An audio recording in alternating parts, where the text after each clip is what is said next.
আসসালামু আলাইকুম এভরিওয়ান। আচ্ছা, আমাদের তাহলে পরের ম্যাথটা আমরা শুরু করতেছি। PK measure example 8.4 string efficiency related math. আমরা কয়েকটা করেছিলাম, মানে 8.3 পর্যন্ত করেছিলাম, এখন 8.4। Okay, the busbar conductor in an outdoor substation are supported by units of post type insulators. Each unit consists of a stack of 3 pin type insulators fixed on the top of other. The voltage across the lowest insulator is 13.1 kV and across the next unit is 11 kV. Find the busbar voltage. আমি জানি এটা কিছুই বোঝা যায় না এখন পর্যন্ত। আচ্ছা, আসলে কথাটা হইতেছে যে একটা সাবস্টেশনে 3টা বাসবার আছে।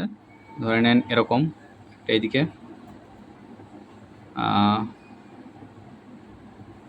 একটা বাসবার, একটা বাসবার, একটা বাসবার। আচ্ছা, আমরা এটাকে যদি সাইড ভিউ থেকে কল্পনা করি, সাইড ভিউ, তাহলে আমরা এরকম করে শুধু একটা বাসবারকে কনসিডার করলাম। আর এখানে প্রথমে বলছে দেখেন, supported by units of post type insulators. Units of post type insulator মানে হচ্ছে, পোস্ট টাইপ ইনসুলেটর দেখতে অনেকটা এরকম, যে উপরে এরকম থাকে, তারপর এরকম এরকম,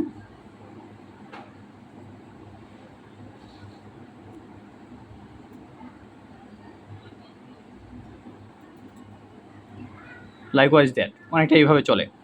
আচ্ছা, এরকম যদি 3টা, আচ্ছা দেখেন এখানে বলে দিছে কিন্তু units of post type insulator, each unit consist of a stack of 3 pin type insulator.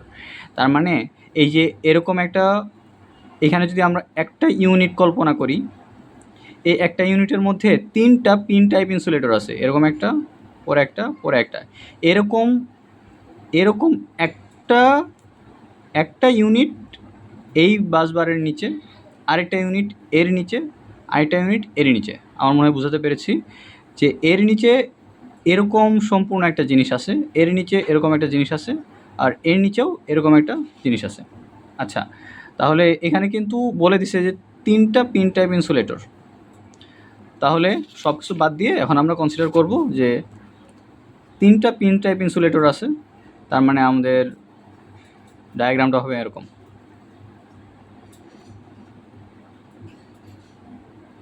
ওকে, আর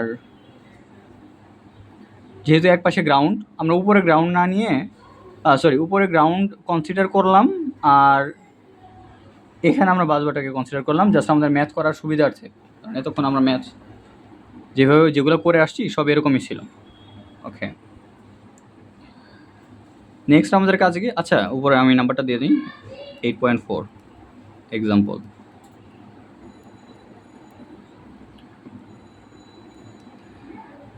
এখন আমাদের কাজ কি, এখন দেখার কথা যে এখানে কী কী ইনফরমেশন দেওয়া আছে। The voltage across the lowest insulator is 13.1 kV। আচ্ছা, লোয়েস্ট ইনসুলেটর বলতে এখানে কি বুঝাইছে এটা একটু খেয়াল করার বিষয়, যে এই ইনসুলেটরটা মানে V3, এর মান তাহলে দেওয়া আছে, এর মান কত দেওয়া আছে, 13.1 kV।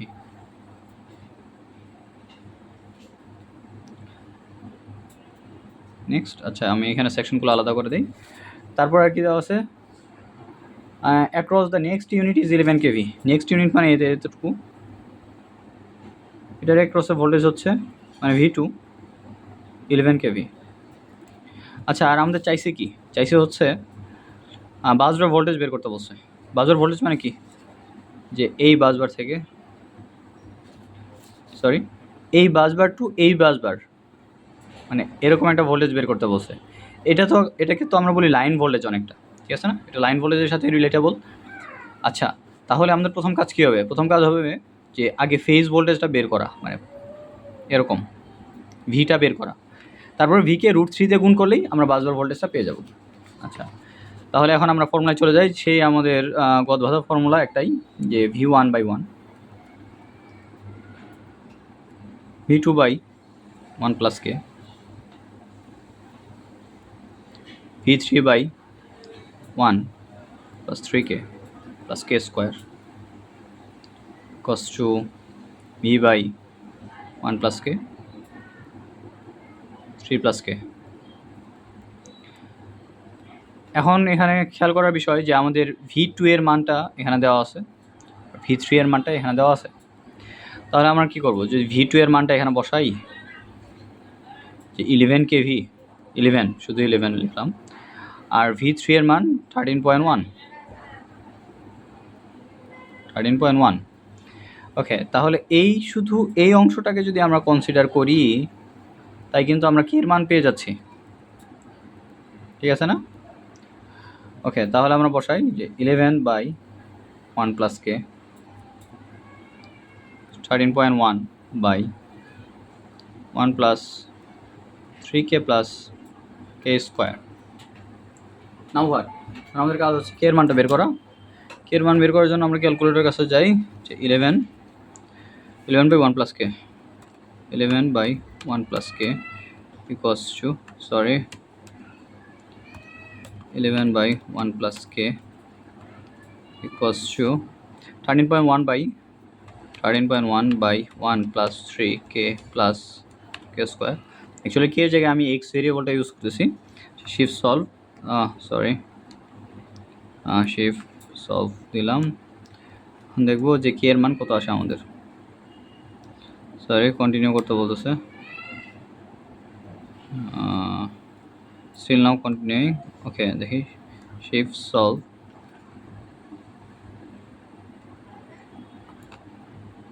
.15 দিই। আচ্ছা, কে এর মান আসছে 0.1, কে ইকুয়ালস টু 0.1।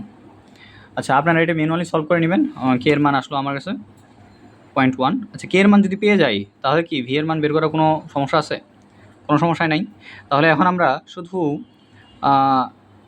এই অংশকে নিলাম আর এই অংশকে নিলাম, কারণ আমরা V2 এর মানটা জানি। চাইলে আপনি এই সেকশন আর এই সেকশন নিতে পারতেন, অসুবিধা ছিল না। আমার এটা নিয়ে ক্যালকুলেশন কম হবে, এই জন্য আমি এটা আর এটাকে নিলাম। তাহলে এখন আমার কাজ কিন্তু ভিটা বের করা। আমি প্রথমে বলেছিলাম যে স্টেপগুলো কী হবে। প্রথমে আমরা কে এর মান বের করলাম, নেক্সট হবে ভি এর মান বের করব, নেক্সট হচ্ছে আমরা মানে এই যে এখানে যদি খেয়াল করেন লাইন টু লাইন ভোল্টেজ সেটা হচ্ছে বাসবার ভোল্টেজ, সেটাকে আমরা বের করব।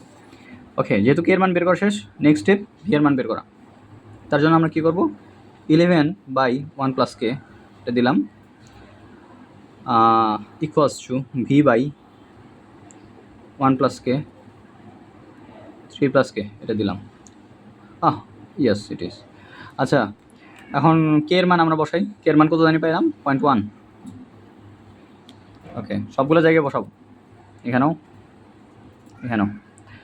আচ্ছা, তাহলে কত আসলো 11/1 প্লাস 0.1 ইকুয়ালস টু ভি মানে আমি এক্স লিখলাম, এটা ভেরিয়েবল, 1 প্লাস 0.1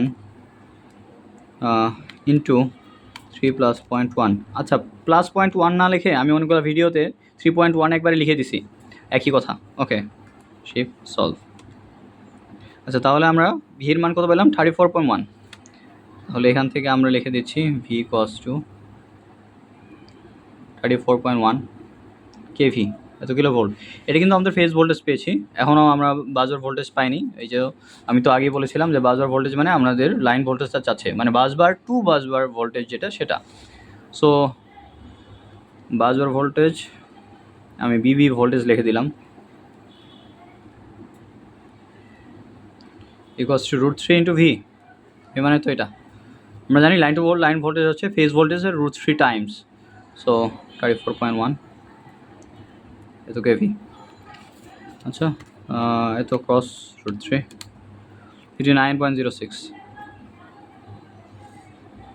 এত KV.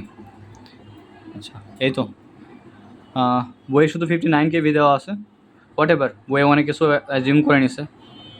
Anyway, thank you everyone.